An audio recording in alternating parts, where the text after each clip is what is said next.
शिवपुराण रुद्र सहित शत्रु आदाब को दक्ष के यज्ञ की रक्षा के लिए भगवान विष्णु से प्रार्थना। भगवान का शिवद्रोह जनित संकट को टालने में अपनी असमर्थता बताते हुए दक्ष को समझाना और सेना सहित वीरभद्र का आगमन। सज्जनों, इस शिवपुराण कथा को आप पूरा सुने और आपसे नम्र निवेदन है कि आप इसको चैनल को लाइक एंड सब्सक्राइब जरूर करें। कथा सुनिए। दक्ष बोले, देव देव हरे विष्णु दीन बंधु कृपा निधि, आपको मेरी और मेरे यज्ञ की रक्षा करनी चाहिए। प्रभु, आप ही यज्ञ के रक्षक हैं, यज्ञ ही आपका कर्म है और आप यज्ञ स्वरूप हैं। आपको ऐसी कृपा करनी चाहिए जिससे यज्ञ का विनाश न हो। ब्रह्मा जी कहते हैं, मुनिवर इस तरह अनेक प्रकार से सादर प्रार्थना करके दक्ष भगवान श्री हरि के चरणों में गिर पड़े। उनका चित्त भय से व्याकुल हो रहा था। तब जिनके मन में घबराहट आ गई थी, उन प्रजापति दक्ष को उठाकर और उनकी पूर्वोक्त बात सुनकर भगवान विष्णु ने देवाधिदेव शिव का स्मरण किया। अपने प्रभु एवं महान ऐश्वर्य से युक्त परमेश्वर शिव का स्मरण करके शिव तत्व के ज्ञाता श्री हरि दक्ष को समझाते हुए बोले। श्री हरि ने कहा, दक्ष, मैं तुमसे तत्व की बात बता रहा हूँ, तुम मेरी बात ध्यान देकर सुनो। मेरा यह वचन तुम्हारे लिए सर्वदा हितकर तथा महामंत्र के समान सुखदायक होगा। दक्ष, तुम्हें तत्व का ज्ञान नहीं है, इसीलिए तुमने सबके अधिपति परमात्मा शंकर की अवहेलना की है। ईश्वर की अवहेलना से सारा कार्य सर्वदा निष्फल हो जाता है। केवल इतना ही नहीं, पग पग पर विपत्ति भी आती है। जहाँ अपूज्य पुरुषों की पूजा होती है और पूज्य पुरुषों की पूजा नहीं की जाती, वहाँ दरिद्रता, मृत्यु तथा भय, ये तीन संकट अवश्य प्राप्त होंगे। इसीलिए संपूर्ण प्रयत्न से तुम्हें भगवान वृषध्वज का सम्मान करना चाहिए। महेश्वर का अपमान करने से ही तुम्हारे ऊपर महान भय उपस्थित हुआ है। हम सब लोग प्रभु होते हुए भी आज तुम्हारी दुर्नीति के कारण जो संकट आया है उससे टालने में समर्थ नहीं है। यह मैं तुमसे सच्ची बात कहता हूँ। ब्रह्मा जी कहते हैं, नारद, भगवान विष्णु का यह वचन सुनकर दक्ष चिंता में डूब गए। उनके चेहरे का रंग उड़ गया और वे चुपचाप पृथ्वी पर खड़े रह गए। इसी समय भगवान रुद्र के भेजे हुए गणनायक वीरभद्र अपनी सेना के साथ यज्ञ स्थल में जा पहुँचे।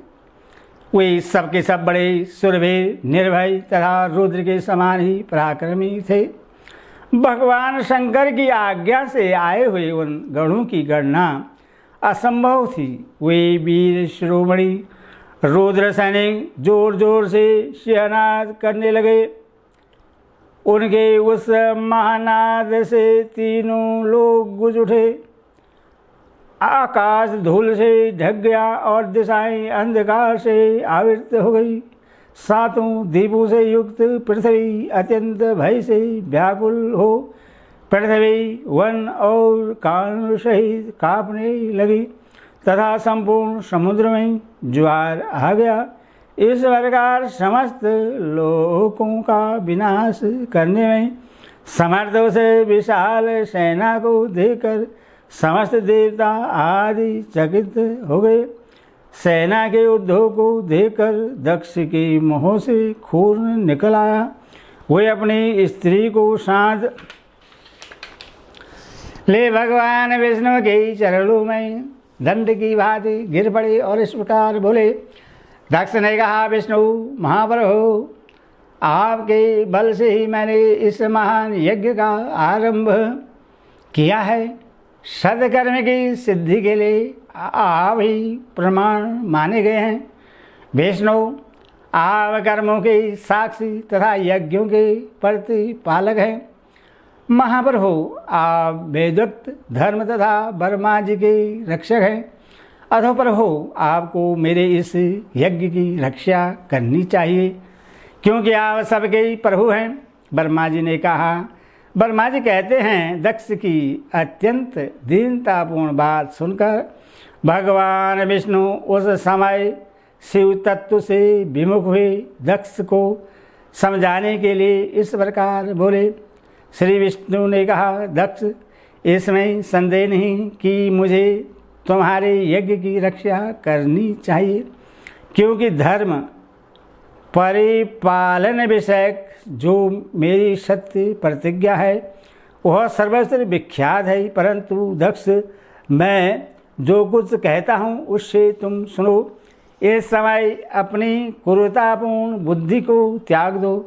देवताओं के क्षेत्र नैमिषारण्य में जो अद्भुत घटना घटित हुई थी उसका तुम्हें स्मरण नहीं हो रहा है क्या? तुम अपनी कुबुद्धि के कारण उससे भूल गए। यहाँ कौन भगवान रुद्र के कोप से तुम्हारी रक्षा करने में समर्थ है? दक्ष, तुम्हारी रक्षा किसको अभिमत नहीं है, परंतु जो तुम्हारी रक्षा करने को उद्यत होता है वह अपनी दुर्बुद्धि का परिचय देता है। दुर्मते, क्या कर्म है और क्या अकर्म है, इसे तुम नहीं समझ पा रहे हो। केवल कर्म ही कभी कुछ करने में समर्थ नहीं हो सकता। जिसके सहयोग से कर्मों में कुछ करने की सामर्थ्य आती है उसी को तुम स्वकर्म समझो। भगवान शिव के बिना दूसरा कोई कर्म में कल्याण करने की शक्ति देने वाला नहीं है। जो शांत हो, ईश्वर में मन लगाकर उनकी भक्तिपूर्वक कार्य करता है उसी को भगवान शिव तत्काल उस कर्म का फल देते हैं। जो मनुष्य केवल ज्ञान का सहारा ले अनिश्वरवादी हो जाते या ईश्वर को नहीं मानते हैं वे शतकोटि कल्पों तक नरक में ही पड़े रहते हैं। फिर वे कर्मवास में बधे हुए जीव प्रत्येक जन्म में नरकों की यातना भोगते हैं, क्योंकि वे केवल सकाम कर्म के ही स्वरूप का आश्रय लेने वाले होते हैं। हे शत्रुवर्धन वीरभद्र, जो यज्ञशाला के आंगन में आ पहुँचे हैं, भगवान रुद्र की क्रोधाग्नि से प्रकट हुए हैं। इस समय समस्त रुद्रगणों के नायक ये ही हैं। ये हम लोगों के विनाश के लिए आए हैं। इसमें शेष नहीं है, कोई भी कार्य क्यों न हो। वस्तुतः इनके लिए कुछ भी अशक्य है ही नहीं। ये महान सामर्थ्यशाली वीरभद्र सब देवताओं को अवश्य जलाकर ही शांत होंगे, इसमें शेष नहीं जान पड़ता। मैं भर्म से महादेव जी की शपथ का उल्लंघन करके जो यहाँ ठहरा रहा उसके कारण तुम्हारे साथ मुझे भी इस कष्ट का सामना करना ही पड़ेगा। भगवान विष्णु इस प्रकार कह रहे थे कि वीरभद्र के साथ शिवगणों की सेना का समुद्र उमड़ आया। समस्त देवता आदि ने उससे देखा। ओम नमः शिवाय, ओम नमः शिवाय।